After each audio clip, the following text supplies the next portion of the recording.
Hello, ladies and gentlemen. Welcome back to yet another video. I'm just going to ignore that. And yeah, welcome back to another video. We're going to be doing what we do literally every other time, and we're going to be playing some more Professor Layton versus Phoenix Wright. Where the frick is... There it is. Anyways, we're going to be playing this like a boss. That's the only way to play it, is like a boss. And it's the only way we can play it, because we are bosses. And, only people below us could play it not like a boss, because we are the one and only bosses in this universe, in this world that we occupy right now, at this current moment in time. Oh, hello, G-Dog. What's up? Welcome to the stream. We're going to be continuing where we left off, so this might not make sense if you haven't seen the previous flippin' 18 episodes, I guess. It's hard to think it's been that long.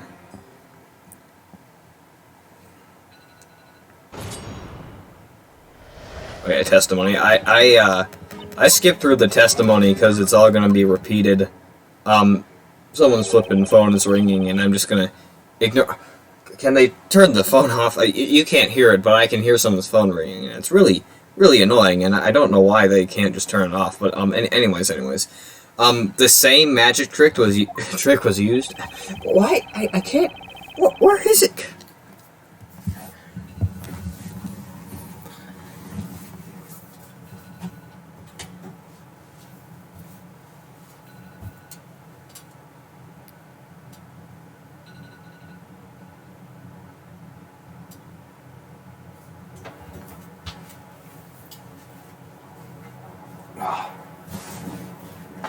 Alright, so sorry about that. My brother's phone was going off because he had a timer set, and that was annoying. So, but we are going to be getting back into the game. Alright. They are referring to an incident from 3 months ago. Much like this incident, a man lost his life to witchcraft in that very room. It was the master of that residence, Sir Newton Belduke, the alchemist. He suffered death by strangulation. Finger marks were left on his neck. He had locked himself in his study, and the key was still in his pocket. In other words, no one could have entered that room. The perpetrator disappeared from a locked room, just like in this case. A large amount of powdered medicine was spilt all over the floor. It was still on the floor when we checked it. Powdered medicine? Sir Belduke was an alchemist. He possessed various medicinal, you could just say medical, concoctions. Due to the presence of that powder, had anyone entered the room, clear footprints would have remained, yet there were none. That's the kind of mystery that the professor would have loved to solve, but now he's dead. Thus, there were two unnatural circumstances to Sir Belduke's death, good lord. The culprit's disappearance from a locked room, and the fact that they appeared not to have walked on the floor. It's almost as if they flew away. In other words, it couldn't have been the Demir magic that was used in my case the other day. Seems like the killer levitated above the floor, strangled Belduke, and vanished into thin air. But what does that have to do with this trial? I don't know. It has been 3 months since that murder. Despite that, we still haven't been able to find the witch responsible. But now, having eluded us for so long, that witch has finally been brought before the court. We will have justice. What? No way, now he thinks Maya killed the alchemist too. We weren't even here back then, but it's not like I can explain that to him. Well then, why don't you interrogate the witnesses, now that you are aware of the connection between the two murders? You can't be serious. 3 months ago, we weren't even... Defender, you may interrogate the witnesses. May their testimonies lead us to the truth.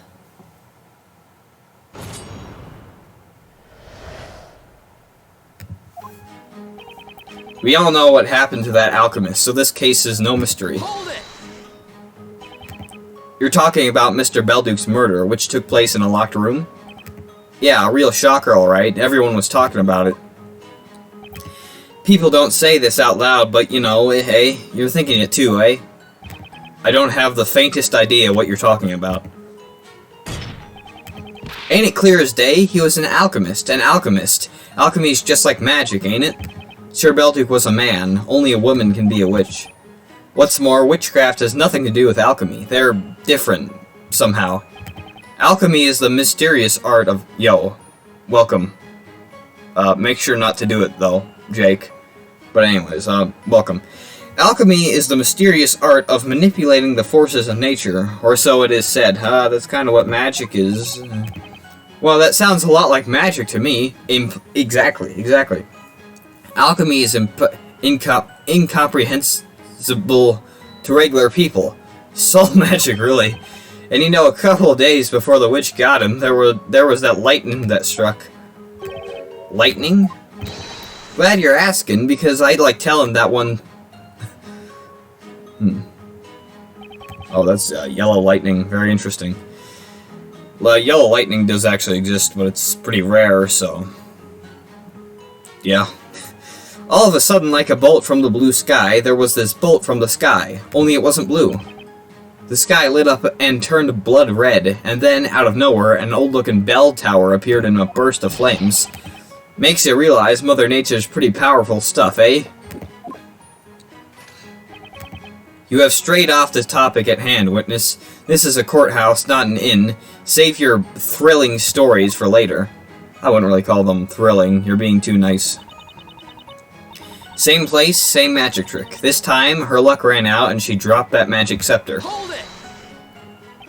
Would you care to elaborate on that, Miss Primstone? You could say I am a scholar, and my knowledge is vast and diverse. I know a thing or two about witchcraft. Therefore, I have a very good idea of the type of magic that must have been used at this time. The magic behind this mysterious figure that appeared out of nowhere, glided through the air and vanished after making the kill? Indeed, yes, and the witch's scepter confirms my theory.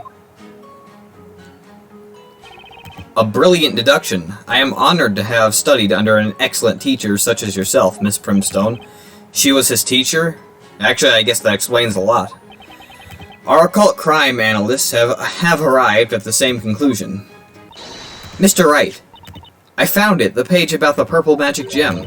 The spell's called Familia. Familia? What does it do?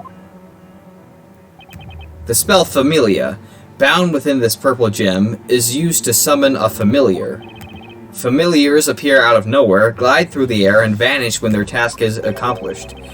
They're evil, bloodthirsty spirits used by witches to perform outrageous crimes.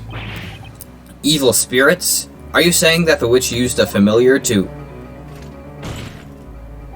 It was a familiar that took Sir Belduke's life, and now it has appeared again. Sir Silkhat was probably trying to ward off the evil spirit with his knife. But what good is a knife against an occult creature? It completed the task given to it by the witch and promptly vanished. Thus bringing us to the conclusion that Sir Belduke and Sir Silkhat were both killed by the same witch. What?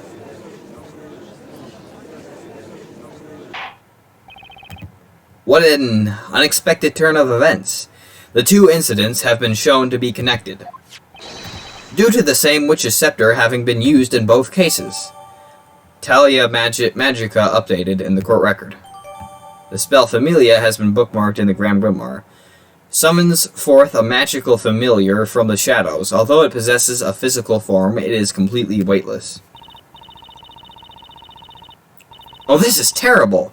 Now Maya is accused of 2 murders. Oh dearie, dearie me, I was right as always. This gruesome murder will be in the next exam. Make sure to take notes. Now, I shall divulge what really happened. We are all ears, Miss Primstone. That hat maker was he's not a hat maker. That hat maker was pointing the knife at the witch's familiar. Did you actually see the familiar? Oh dearie, dearie me. No, I did not. When the boy opened the door, the familiar had just disappeared. Had the boy opened the door sooner, no doubt we would all have seen it. If he were my student, I would have made sure to teach him not to dilly-dally. What? Oh, he's saying something. Hang on! Is everything alright, Luke? You seem to be in deep thought about something. No, it's not right at all. Is there something in Miss Primstone's testimony that you'd like to comment on? That's what I keep telling you. The professor wouldn't point a knife at anyone. Dearie, dearie me, what an impertinent child. I'm telling you, I saw a knife. I distinctly saw the glint of a sharp blade. Objection! Well, what if it was a dull blade? You can't know that. At any rate, as we can see now, the victim's arm is missing. As such, there's no proof that he had a knife. Well, he lost he fell, and then the arm came off. It wasn't, he didn't lose it beforehand. This is but a mere detail. It matters not. No, details are everything. Shut up, Barnum. A mere detail matters not. Oh my. Anyhow, I wonder, where could that missing arm be? Yeah, that ought to be looked into. Someone's talking. Hang on! Mister, do you have something you'd like to share with us? Mr. Amir. It's Mr. Amir Punch and Bog to you, Bluey. The likes of you ought to show some respect for a future man of wealth such as me. A future man? You seem to be looking ahead to a future full of newly gained riches. I can look wherever I bleed and please. Anyway, why you're looking at me like that? I don't know about that golden bloke's right arm. Excuse me, Mr. Wright. What is it, Espella? I may be wrong, but there's something about that man. Wouldn't you say he looks, suspicious? It's not just you. Everything about him is so shady, it makes me want to double-check my pockets. Yeah, I think he probably stole everything he has right now. He probably even stole his hands. He used his feet so that he could get hands, so that he could steal more stuff. Mr. Amir, stop pretending you don't know anything about the victim's missing arm. Oh, he thinks he stole it because it's made out of gold. Yep. He probably did. Pretending? I told you I know nothing. Nada. Zero. Nil. I ain't seen it, or heard about it, or put it in my pocket. Put it in your pocket? It wasn't me, honest. Seriously, I've got nothing to do with it. What? Who's objecting? Mia! You lying, cheating, good for nothing! You tried to deceive me! Oh no. Don't tell me we have another witness. Order! Who is that person? You want to know who I am? I'm Price the pawnbroker. And this man is a shameless, cheating bum. He had the nerve to lie to me. What did he lie to you about? I'll tell you. On the day of the crime, Amir came to my shop. He waltzed up to me saying he'd got his hands on a superb work of art, rare as gold dust. I think I know where this is going. Gold dust is from a flippin' Thomas movie. What are you talking about? That work of art. Could it be... I've got it right here. That's a small arm, Layton. You gotta work out, man. Just like I thought. That's... Oh my. Professor. It's the professor's arm. It's pure gold. Exquisitely crafted. It was entitled, Towards Tomorrow, or something like that. I've never seen a piece of gold so fine before. And so, suspecting nothing, I paid that rascal a rather handsome sum. Who would have thought? And what am I hearing now? That it was a human arm, no less. You, sir, are a monster. You're as bad as a witch's familiar yourself. I didn't know it was an arm. It's his arm, I swear. When I saw it, it was already like that. What do you mean? I was last to the scene, and it caught me right away. Oh my god. That golden arm pointing up at that ceiling with such optimism and authority. I thought it looked like it's showing me a way to a better, brighter, richer future tomorrow. I don't know. To me, it was a work of art, a precious one at that. And then it found its way into your pocket and you pawned it. You mounted it on a crude stand, gave it to a tawdry title, and passed it off as some kind of a sculpture. Don't try and look away from the truth now. Darn it, I can look wherever I darn please. I'll look away from the facts and forward to the future. Always look on the brighter side. That's the beer Punch and Bog's motto.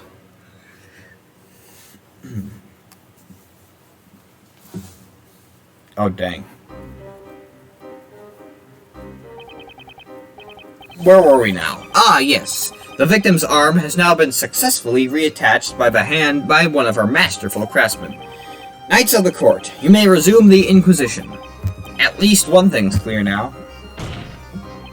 As everyone can see, the victim definitely wasn't holding a knife. Oh dearie, dearie me. It seems I may have been mistaken after all. When you think about it, the victim had already been turned to gold when we entered the room. According to... Well then, I'm sure you'll concede that it was easy to mistake that glittering pointing finger for a knife. Yeah, she does have a point there. I mean, I guess it is possible to mix it up as that. Although that would be a very yellow-looking knife, it is still possible to mix it up as that. I don't think she was lying necessarily, but she was misled. Indeed, the victim's finger has a glint to it resembling that of a sword's edge. Such a sense of power and intensity is enough to send a shiver down the spine of anyone being pointed at. No puzzle is a match for the power of the professor's pointing finger. I guess no one remembers I'm known for pointing like that too. Yeah, it's I think that's probably why these two had a crossover, because Phoenix is known for pointing, Layton is known for pointing. You know, they solve puzzles, they're mystery-solving, smart detective people, I don't know, something like that. But they solve mysteries, and they point their fingers. I think your pointing finger makes quite an impression too, Mr. Wright. Yeah, he came first, you gotta realize that. She's just taking pity on me, oh, don't be too hard on yourself. Is that all you had to say, Sir Blue Knight, huh? As I said before, whether the victim had a knife or not is completely irrelevant. Yeah, what he said. You better apologize to me now, badgering me for no reason like that. Is that all there is to it, or should that arm hold some other clues? We've come this far, maybe there's something else you could ask about. She's right. I need to ask him some more questions. Well then, Mr. Amir, perhaps you could tell me one more thing about that arm? When did you find it? How much did you pawn it for? Where was it lying? I think, when did you find it's probably the best question to ask. Can you tell me when you found the arm? I told you before, it was when I entered that room. It really kind of stood right out, you see, glittering on the floor like that. You couldn't miss it, and yet no one else noticed it. Oh wow. And yet no one else frick. I guess they must have been looking at the golden hat guy when he fell down. I was the last to enter the room, so I noticed the arm before the rest. And as soon as you noticed it, you slipped it into your pocket like a common thief?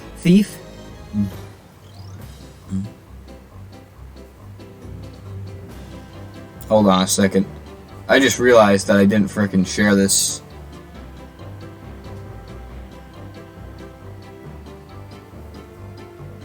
Now, gotta share this with my Reddit group chat.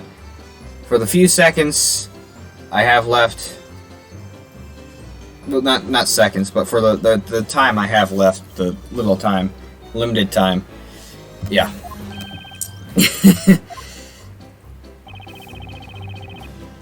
This is no laughing matter, witness. Well, Mr. Wright? Maybe you know something else we could use. Yeah, I suppose I'd better ask him about something else. Well then, Mr. Amir, perhaps you could tell me one more thing about the arm? Where was it lying? I don't really think we need to know how much he pawned it for. That's like, there's no point. Also, I'm gonna save this just to be safe. There we go. Yeah, I did. Finders keepers, I say. It was pointing straight up at the ceiling. The arm somehow happened to fall down in such a way that it landed upright. What are the odds of that? Actually, that reminds me of a puzzle. Now, if you could just show us on... this floor plan here. I'd like to know the exact spot where you found the victim's arm. Sure, I remember that well. It was right there. Yes. That's where you would expect it to have fallen. Now, if that's where it was, something's definitely not right here. If you keep looking at that sketch so intensely, you shall burn a hole in it.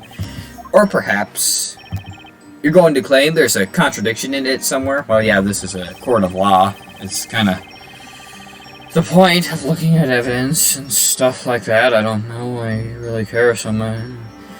This arm is the final clue left by the professor. Even after turning to gold, he was pointing out something important, namely, the key to solving this case. Well, Defender, do you see any problems in the locations marked on the sketch?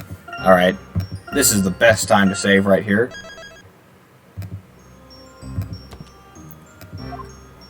No, everything's fine. Actually, there's a problem. There is a problem, Your Honor. Of course there is a problem. And where would that be, precisely? The professor's arm has armed me with some vital evidence.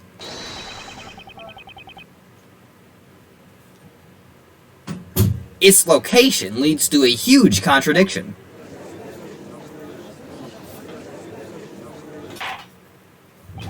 In that case, why don't you enlighten us and show us this so-called contradiction?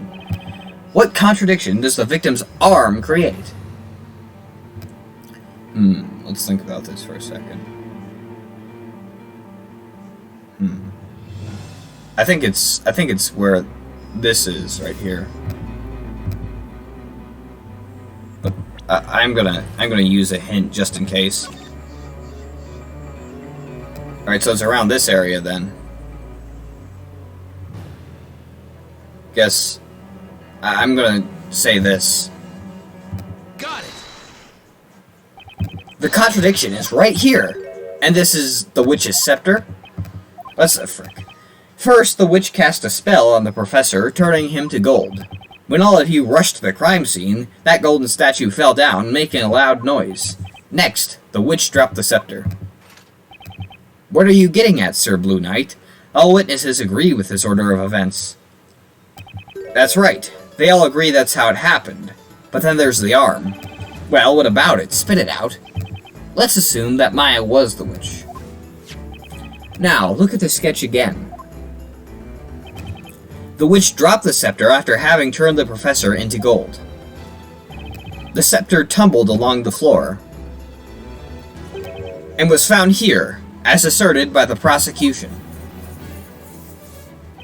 However, that would be impossible. There's no way it could have been there. Oh, I see it now. The arm, it was... I'm glad you seem to have noticed. The victim's arm was on the floor right here, standing on its end. Therefore, the scepter couldn't possibly have fallen that way. Ergo, it couldn't have been... good lord. Ergo, it couldn't have been the defendant who dropped the scepter. In other words, Maya is not the witch. This is funny. Order! Order! Order! How could this be? The Inquisition's reasoning has been proven invalid through just one single piece of unusual evidence. Call it, oh good lord. Call it Layton's magic touch. The professor sacrificed his arm to leave us just the evidence needed to turn this thing around. That was amazing, Mr. Wright. Professor. Objection. Stop saying professor. No. No. An admirable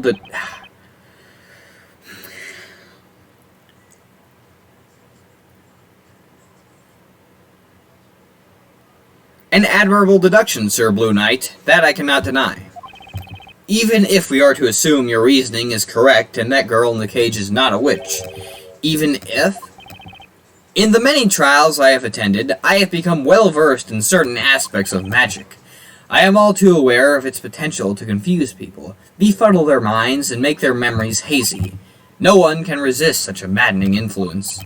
What are you trying to say, Inquisitor? The scepter could not have tumbled across the floor if the arm were in its way. However, can we be sure that this is where the arm was? Are all of the witnesses able to confirm its location at the time? We've heard what they had to say several times now. They agreed that the scepter fell after the victim fell over. And yet, no one actually saw the scepter being dropped. Witnesses, think back to that incident once more. Did the golden statue fall over first, or did the staff fall before it? Think carefully about what you have seen and heard. Everything hinges on your testimonies. May your words guide us to the truth and decide the fate of this caged witch.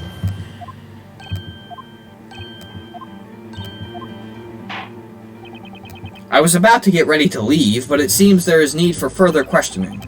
Testify once more, witnesses. Tell us of the golden statue and the Talia Magica. Alright, so I think this is a good time to save and move on. I shall see you guys in the next video, but I need to head the heck out. And just, yeah, I need to head out. So I hope you guys, the people watching this, if anyone actually did, have a good rest of your day. I hope you enjoy a good rest of your day. I apologize for the fact that this was a short stream, but I once again procrastinated and didn't really give myself all the time I needed, so I ended up only being able to do less than 30 minutes. And I'm not proud of that, but we all make mistakes, so don't get mad at me. You can't blame me. You can blame my... Alright, you can blame me, but don't get mad. Bye. Excelsior.